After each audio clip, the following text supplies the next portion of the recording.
So today's topic is the प्रसवकालीन अभिघातज व्याधि यानी birth injuries. Birth injuries की बात करें कि आयुर्वेद में इसका वर्णन कहाँ आया है। बर्थ इंजरीज में आचार्य सुश्रुत ने शारीर स्थान के 10वें अध्याय में क्या कहा है?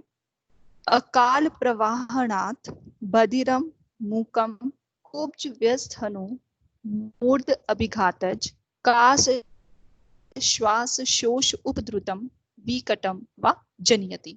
यानी कि बर्थ इंजरीज यानी वो इंजरीज जो ड्यूरिंग बर्थ और eight the time of birth जो होंगी।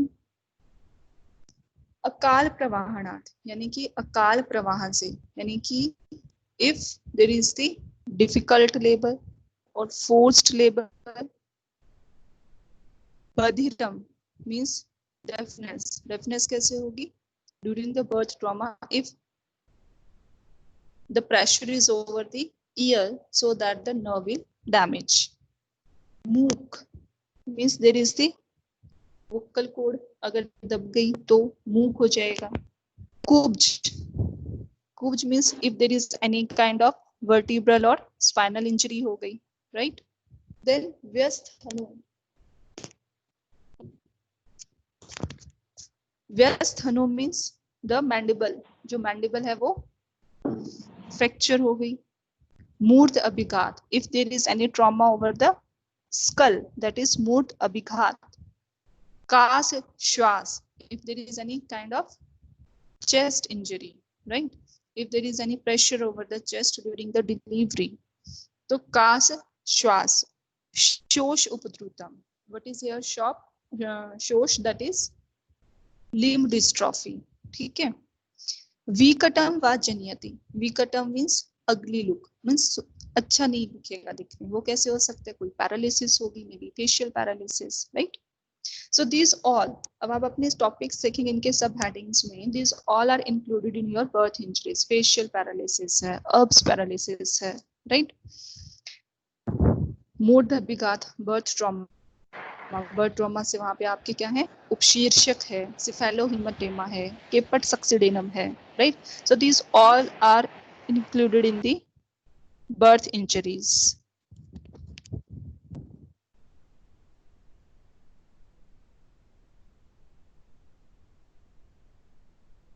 So these all are included in the birth injuries. So starting with if any birth injury come, तो आप start करोगे इस श्लोक से कि यहाँ पे ये बर्थ इंजरीज का वर्णन किया हुआ है, ठीक है। आपकी सिलेबस में फ्रैक्चर्स भी हैं ड्यूरिंग बर्थ, राइट? तो ये सब इंक्लूड किया हुआ इन्होंने एक श्लोक में। अकाल प्रवाहनात् बधिरम मूकम कुब्ज व्यस्थनु मूर्ध अभिघातज कास श्वास शोष उपद्रुतम विकटम व जनयति, बाय आचार्य सुश्रुत इन शारीर स्थान 10वें अध्याय में, ठीक है। उसके बाद फिर हम बात करते हैं सबसे पहले एस्फाइक्सिया की, ठीक है। जब हमने न्यूबॉर्न एग्जामिनेशन किया था, we discuss the what are the examinations are, right? उससे पहले हमने एक टॉपिक डिस्कस किया था नियोनाटल रिससिटेशन का। तो नियोनाटल रिससिटेशन की जरूरत कहाँ पड़ेगी? जब बच्चा सांस लेने में बच्चे को दिक्कत होगी, तब जरूरत पड़ेगी उसकी। So what is this birth asphyxia? Simple by term है। एस्फाइक्सिया का मतलब क्या है? There is difficulty in the respiration, means general meaning is difficulty in respiration, but their word is written asphyxia neonatorum. So means neonate में क्या होगा? जब बच्चा पैदा होता है तो उसका एनवायरमेंट चेंज होता है। इन यूट्रो एनवायरमेंट से newborn comes in the outside environment.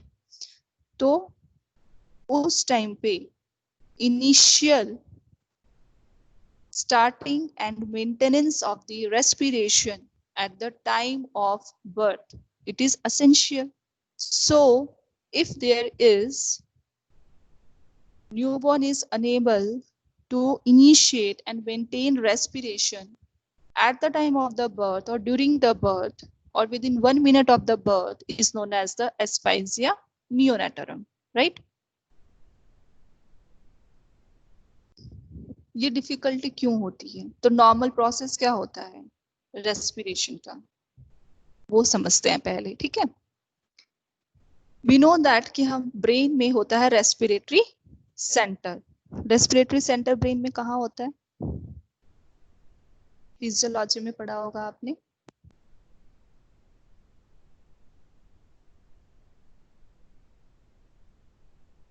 Search करना इस क्वेश्चन को, ठीक है। ब्रेन में रेस्पिरेटरी सेंटर होता है, ठीक है। वो रेस्पिरेटरी सेंटर को स्टिमुलस कैसे जाएगी? सबसे पहली बात, बच्चे का एनवायरमेंट चेंज हुआ है। अगर बच्चे का एनवायरमेंट चेंज हुआ है, यानी कि इन यूट्रो टेम्परेचर कुछ और था, जब बच्चा बाहर आया, बाहर कुछ और टेम्परेचर है, राइट। सो टेम्परेचर चेंजेस जो प्रोप्रियोसेप्टर्स हैं स्टिमुलेट होते हैं and they stimulate the respiratory centre. दूसरी बात, क्योंकि अम्बिलिकल कॉर्ड को क्लैंप करेंगे, अम्बिलिकल कॉर्ड को क्लैंप करने से क्या होगा, जो पार्शियल प्रेशर है CO2 का, वो क्या होगा, इंक्रीज होगा, और ऑक्सीजन का पार्शियल प्रेशर कम होगा। तो यानी कि जो कीमो रिसेप्टर्स हैं, इस प्रोसेस से कीमो रिसेप्टर्स एक्टिवेट होते हैं, तो वो किसको स्टिमुलस देंगे, वो भी रेस्पिरेटरी सेंटर को स्टिमुलस देंगे।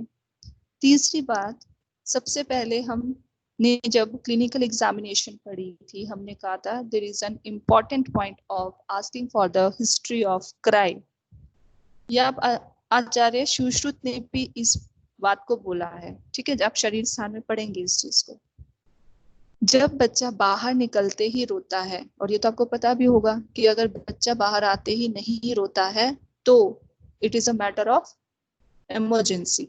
क्यों नहीं रो रहा है?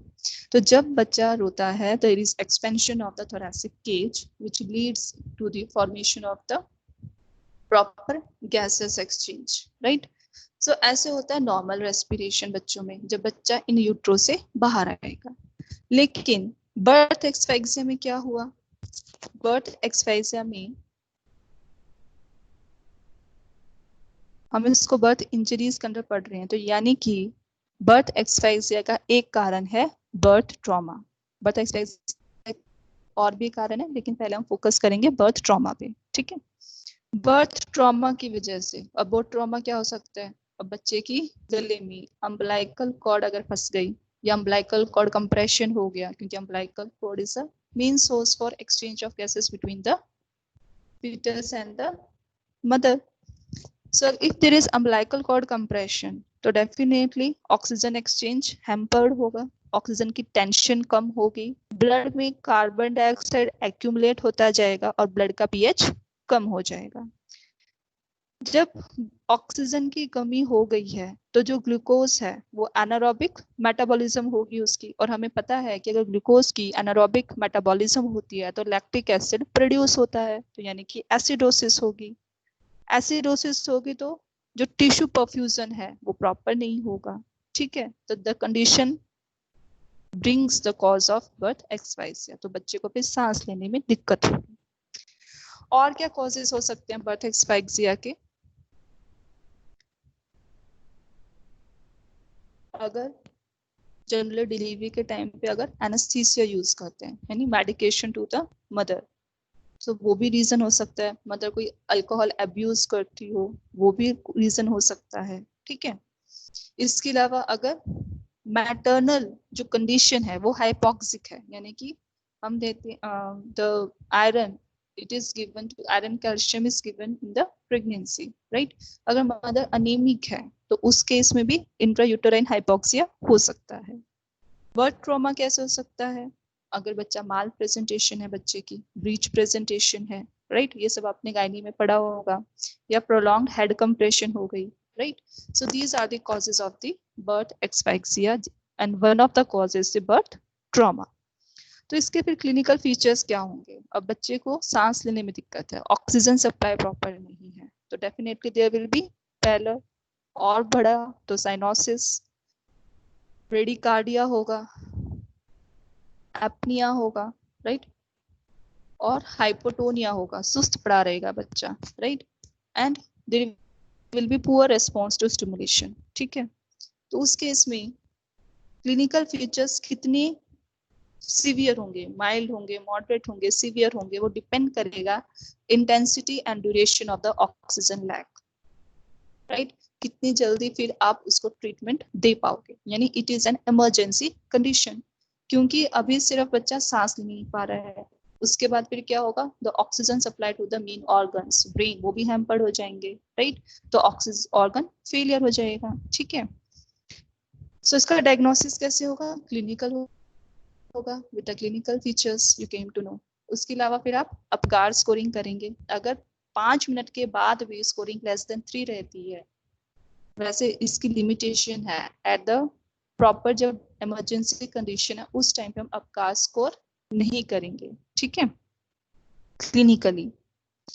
इसके अलावा जो प्लाज्मा और जो सेरिब्रोस्पाइनल फ्लूइड में जब आप लैक्टेट लेवल मेजर करोगे वो इंक्रीज होगा, ठीक है। The plasma and CSF lactate level will be increased, ठीक है। लैक्टेट लेवल कौन सा, लैक्टिक एसिड वाला जो लेवल है, ठीक है। उसके बाद फिर इसकी मैनेजमेंट कैसे होगी, so in the management there will be the description of the, definitely you will go for the resuscitation, ठीक है। इसके अलावा रिससिटेशन कर दिया, प्रॉपर ब्रीथिंग स्टार्ट हो गई, तो तब क्या करना है, द वाइटल साइंस मॉनिटर करोगे, ऑक्सीजन सेचुरेशन प्रॉपर रखेंगे, ठीक है। हाइपोग्लाइसेमिया में बच्चा ना जाए, क्योंकि resuscitation it will take the time, फिर बच्चे को स्टेबल होने में थोड़ा टाइम लगेगा, तो IV हम 10% डेक्सट्रोज देंगे, ठीक है। इसके अलावा ये हम पढ़ चुके हैं न्यूबॉर्न में कि हम विटामिन के IM देंगे 1 mg, ठीक है। So this is the birth asphyxia. उसके बाद कुछ आपका टॉपिक है उल्वक। Is there any doubt in birth asphyxia?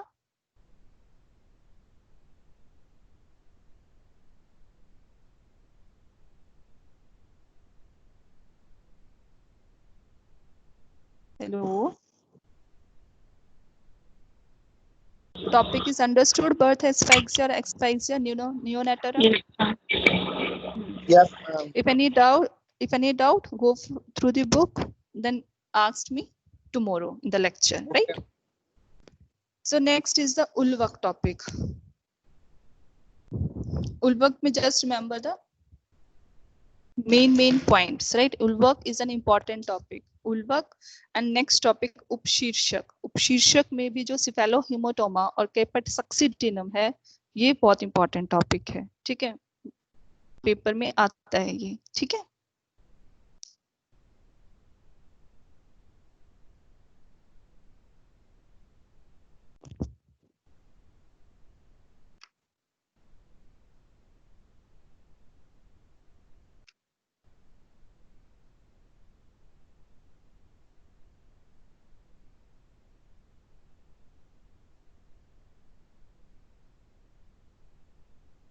सबसे पहले है उल्वक के पर्याय। पर्याय है अंबुपूर्ण, इंपॉर्टेंट टॉपिक है बेटा। उल्वक, उपशीर्षक, caput succedaneum and cephalohematoma, these are important topics. पर्याय है अंबुपूर्ण। निदान क्या है, जब प्रसव के बाद शिशु गर्भ उदक को वमन करके, गर्भ उदक क्या है यहाँ पे, एमनियोटिक फ्लूइड, अगर बच्चा इन फिटस है तो अगर उसने एमनियोटिक फ्लूइड को एस्पिरेट कर लिया है, वमन करके बाहर नहीं निकाल पाता अथवा मुख के कफ का ठीक से शोधन नहीं हो पाता। सो निदान क्या है, अगर बच्चे ने इन फिटस है एमनियोटिक फ्लूइड को एस्पिरेट किया लेकिन उसको निकाल नहीं पाया, तो दैट विल बी कॉज। संप्राप्ति, उपरोक्त के संपर्क से दूषित रस हृदय स्थान में विकृति उत्पन्न करता है, जिससे शरीर के स्रोतों के पथ अवरुद्ध होकर व्याधि लक्षण उत्पन्न करते हैं। So we know that in the fetus, gaseous exchange, nucleus exchange सब कैसे होता है, with the help of the placenta.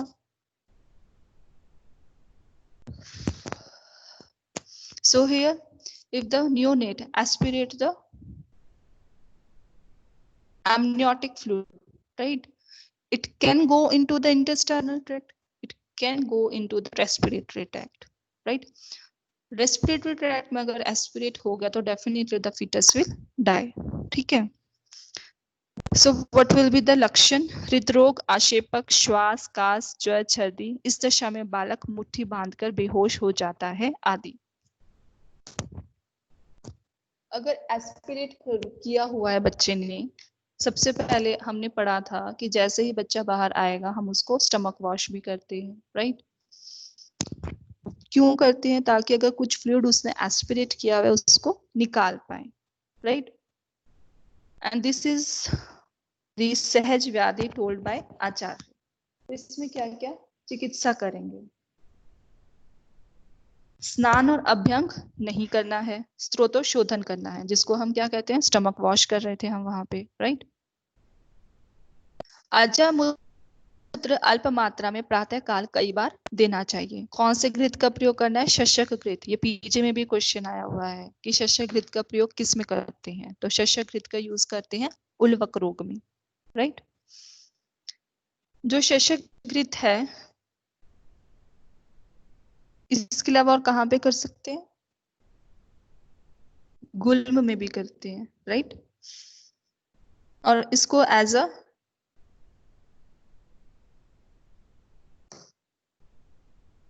Normal newborn child में भी दे सकते हैं, ठीक है, एज अ रसायन. तो ये था आपका उल्वक.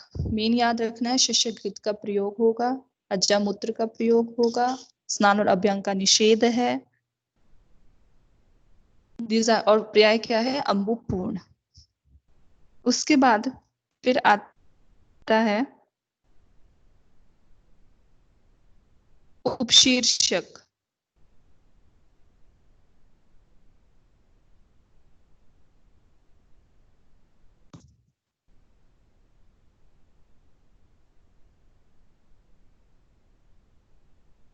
उपशीर्षक का वर्णन आचार्य षडंगर ने 22 बाल रोग बताए. 22 बाल रोग में से एक बाल रोग है उपशीर्षक, और आचार्य वाग्भट ने इसको 9 प्रकार की कपाल व्याधियों में लिखा है, ठीक है. क्यों हुआ?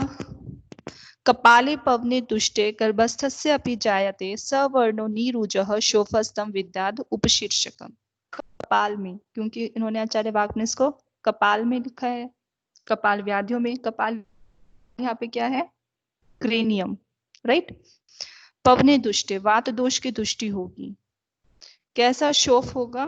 सवर्ण और नीरुज, मीन्स सेम कलर और पेनलेस होगा, ठीक है. और इसके ट्रीटमेंट में क्या बताया है? पक्वे कर्म विद्रधि च उद्दितम. अगर इसमें नॉर्मली सबसाइड हो जाएगा, अगर पाक होता है तो विद्रधि के समान चिकित्सा करेंगे. उसके बाद ये 2 टॉपिक्स आपके आयुर्वेद के, उल्वक और उपशीर्षक. उसके बाद आते हैं इनका modern correlation.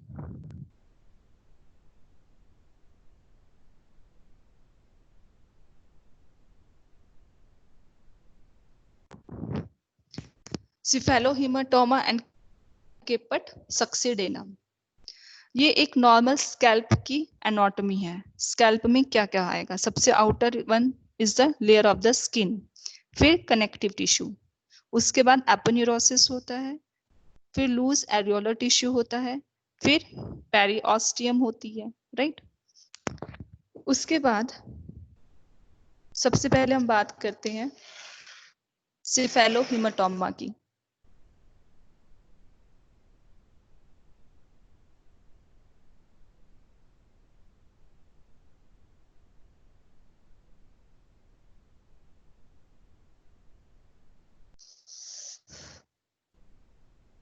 Is the diagram visible? Yes, ma'am. So this is the normal anatomy of the scalp. Outermost skin, then connective tissue, then aponeurosis is there, then loose areolar tissue, and then periosteum. But what happens in case of cephalohematoma?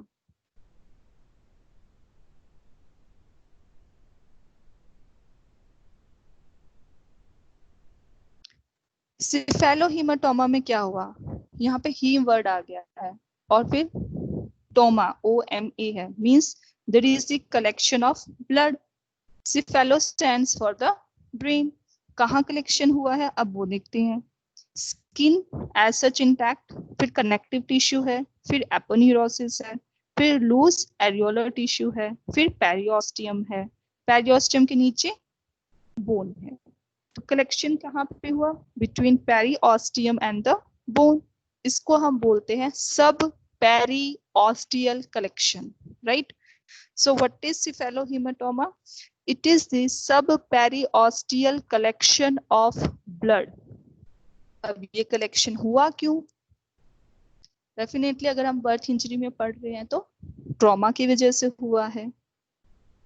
अगर delivery complicated है, ठीक है, कौन सी veins से rupture हुई? Superficial veins rupture हो गई, right? किसके बीच? स्कल और पेरियोस्टियम के बीच, ठीक है. So what is the definition of cephalohematoma? It is the collection of blood between peri or bone. You can say it is the subperiosteal collection of blood due to rupture of superficial veins between the skull and periosteum. Cause क्या हो गया? Complicated delivery. फिर इसके features क्या होंगे?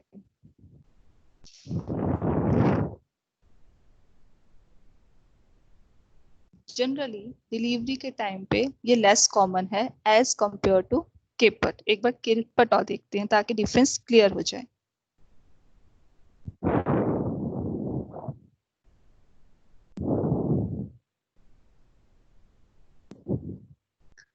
This is caput succedaneum. During the delivery, there is a swelling of the tip of the skull, which subside within few days, right? वो है caput सक्सीडेनम. अब यहाँ पे ब्लड कलेक्शन कहाँ हुआ है? कहाँ हुआ है यहाँ पे blood collection? Below the skin, जबकि वहां पे था बिलो पेरियोस्टियम. ये है बिलो स्किन. तो डेफिनेटली उसमें बिलो पेरियोस्टियम इजिली टियर कहाँ होगा? बिलो पेरियोस्टियम होगा या बिलो स्किन होगा?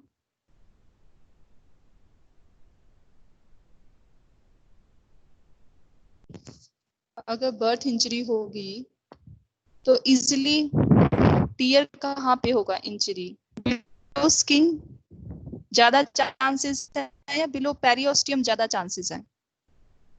Below the skin ma'am. Below skin. तो एक डिफरेंस हमारा यहाँ से निकल के आ गया कि सिफेलोहेमाटोमा इज लेस कॉमन, जबकि केपट मोर कॉमन है. पहली बात. दूसरी बात, ब्लड कलेक्शन सिफेलोहेमाटोमा में धीरे धीरे होगा बिकॉज इट इज डीप, जबकि केपट में जैसे ही बर्थ होता है, बर्थ की कुछ सुपरफिशियल स्किन से ब्लड निकलना होगा वो निकल जाएगा. सो दूसरा डिफरेंस क्या हो गया?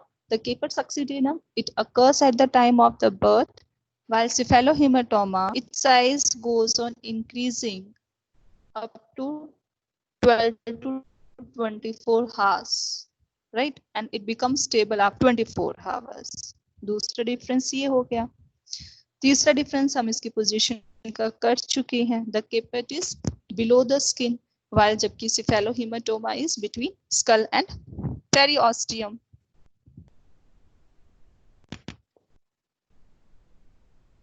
फोर्थ डिफरेंस, जो केपट है ये देखो स्किन के पूरी स्किन के नीचे है, राइट? जबकि सिफेलोहेमाटोमा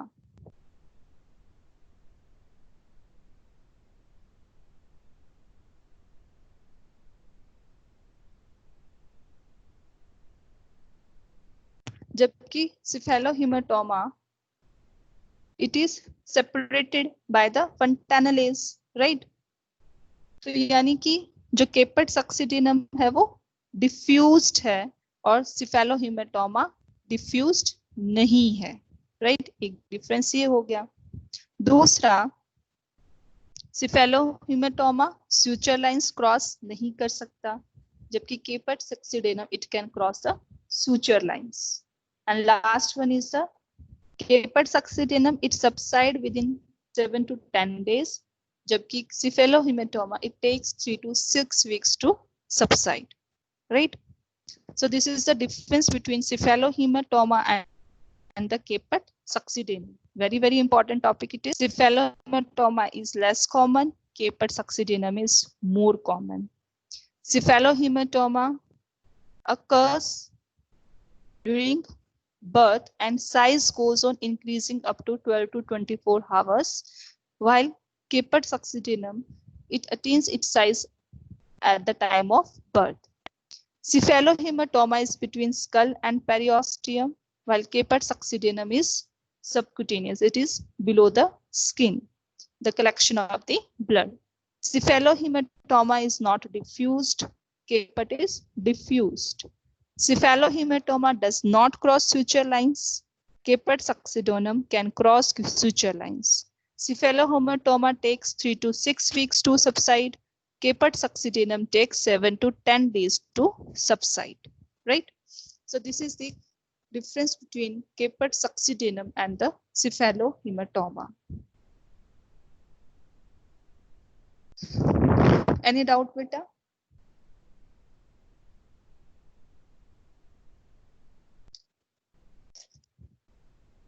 Difference is clear? Yes, ma'am. Yes, ma'am. Okay, beta. Now there are two short topics, that is facial paralysis, Erb's paralysis and fracture. इसको आप शॉर्टली प्रिपेयर करना है ये, ठीक है? अब फ्रैक्चर्स कहाँ कहाँ सकते हैं? फ्रैक्चर्स में एक हम कर चुके हैं, बर्थ इंजरीज में।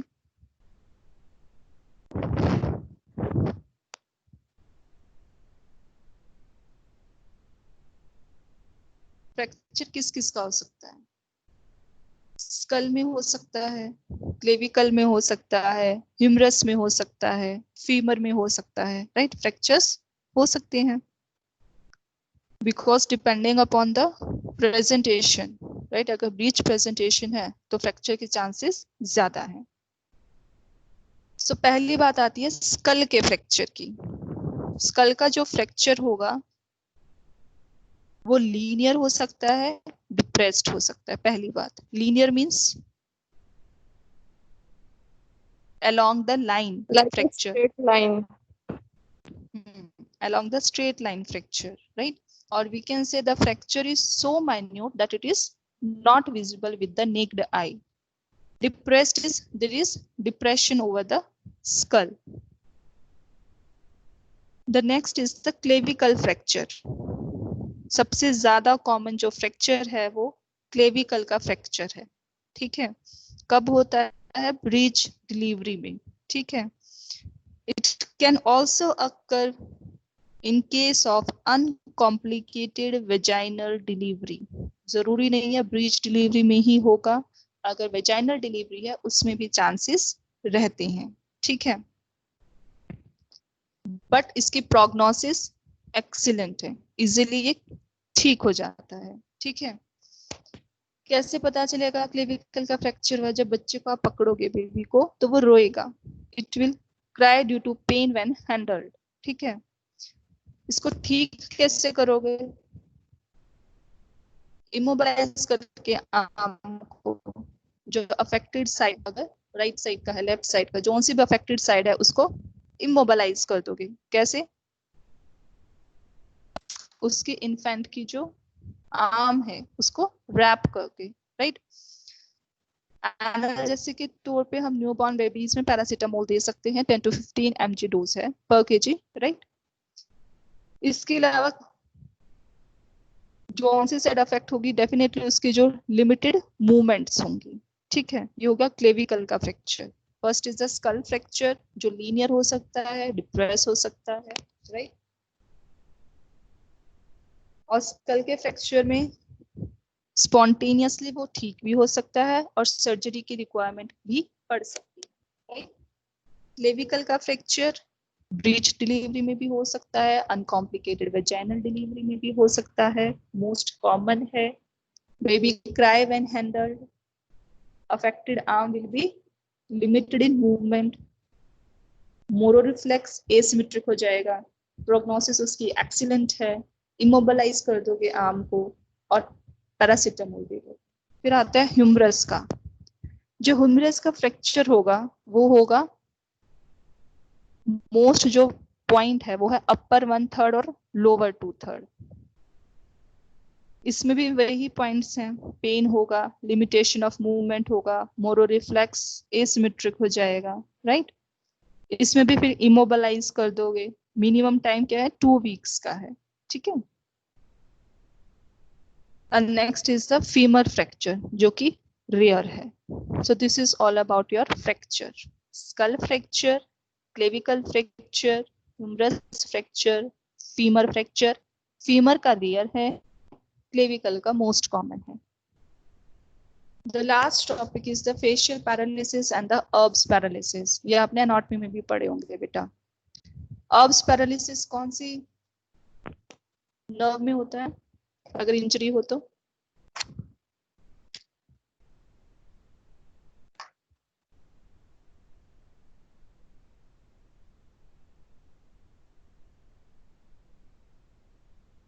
It is the C5, C6 nerve. If there is injury in the C5, C6 nerve, that will be the Erb's paralysis. Arm paralyse हो जाएगी। वही कारण डिफिकल्ट बर्थ की वजह से। रिजल्ट क्या होगा, shoulder dystocia. There will be pain in the shoulder and the shoulder position is not proper.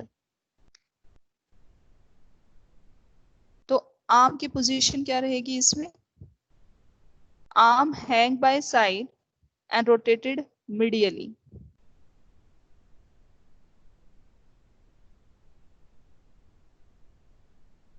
जबकि फोर आर्म है वो एक्सटेंड हो जाएगी और प्रोनेटेड हो जाएगी।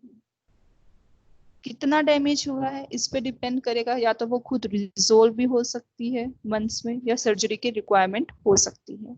और Erb's paralysis it means it can be partial and it can be complete, right?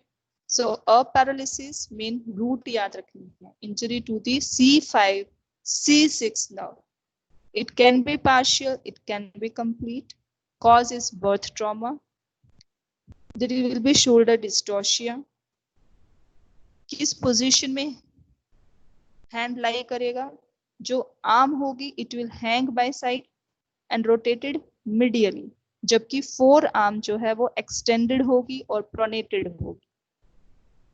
और नेचर ऑफ डैमेज कितना हुआ है, it can resolve on its own within months और it can require surgery.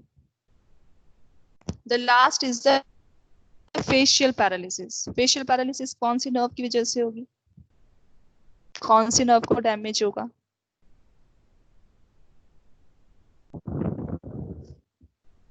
Facial nerve का ma'am. Facial nerve को damage होगी। Facial paralysis भी partial हो सकती है, कंप्लीट हो सकती है, राइट। इसमें मेन फीचर्स क्या होंगे? inability to close the eye, absent rooting reflex on the affected side. Routing reflex क्या होता है, हमने डिस्कस किए थे, routing reflex, sucking reflex.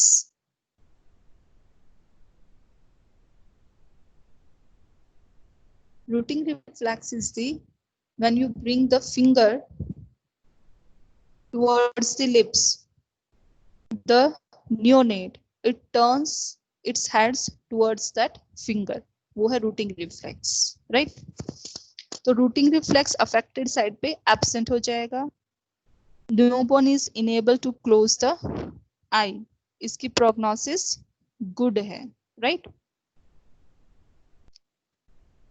Facial asymmetry होगी कब, क्राइंग पे नजर आएगी, कहाँ पे, माउथ के कॉर्नर पे, राइट। जो माउथ है it is pulled downwards on the normal side, right? So this is the facial paralysis. So this is all about your topic, birth injuries.